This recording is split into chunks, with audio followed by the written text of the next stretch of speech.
এই অসহ্য গরমেও অনেকের নাক বন্ধ, সারাক্ষণ হাঁচি, ঠিক যেন শীতকালের সর্দি।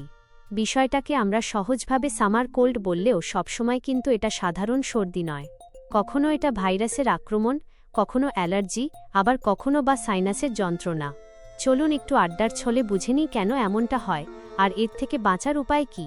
কেন এই গরমেও হাঁচি কাশি? আসলে গরম মানে তো শুধু রোদে পোড়া বা ঘেমে যাওয়া নয়।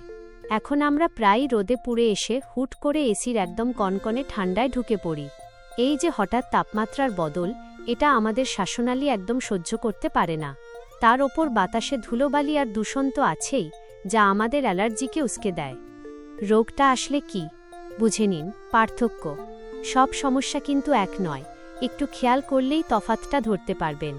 ভাইরাল সর্দি, এতে সাধারণত কয়েকদিন সর্দি থাকে আর সাথে হালকা জ্বর জ্বর ভাব হয়। অ্যালার্জি: যদি দেখেন বারবার হাঁচি হচ্ছে, চোখ চুলকাচ্ছে বা জল পড়ছে, কিন্তু কোনো জ্বর নেই, তবে বুঝবেন এটা অ্যালার্জি। সাইনাস: নাক বন্ধের সাথে যদি তীব্র মাথা ব্যথা থাকে, তবে সেটা সাইনাসের লক্ষণ হতে পারে। গরমে শরীর শুকিয়ে গেলে, অর্থাৎ ডিহাইড্রেশন হলে নাকের ভেতরটা শুকনো হয়ে যায়। ফলে ধুলো আর জীবাণু খুব সহজে শরীরে ঢুকে পড়ার সুযোগ পায়।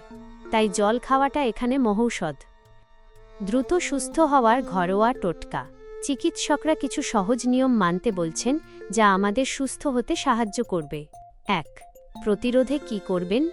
সারা দিন প্রচুর পরিমাণে জল খান। এসির বাতাস যেন সরাসরি গায়ে না লাগে, সেদিকে খেয়াল রাখুন।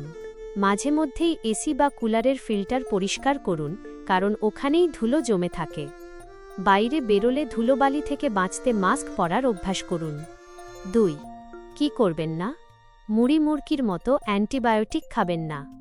মনে রাখবেন, ভাইরাসে অ্যান্টিবায়োটিক কাজ করে না। নাক খোলার স্প্রে অতিরিক্ত ব্যবহার করবেন না, এতে হিতে বিপরীত হতে পারে। নিজের ডাক্তারি না করে দীর্ঘদিন সমস্যা থাকলে সচেতন হন। কখন ডাক্তার দেখাবেন? যদি দেখেন জ্বর অনেক বেড়ে গেছে, শ্বাসকষ্ট হচ্ছে কিংবা মাথার যন্ত্রণা সহ্য করতে পারছেন না, তবে দেরি না করে দ্রুত চিকিৎসকের পরামর্শ নিন। বিশেষ করে বাড়িতে যদি বয়স্ক কেউ থাকেন, তাদের ক্ষেত্রে বাড়তি নজর দেওয়া জরুরি। গরমের এই সর্দি হাঁচি খুব অস্বাভাবিক কিছু নয়। ঠিকমতো জল খাওয়া আর ছোটখাটো কিছু নিয়ম মেনে চললেই কিন্তু আপনি হাসিখুশি আর সুস্থ থাকতে পারবেন। তাই সুস্থ থাকুন, সচেতন থাকুন।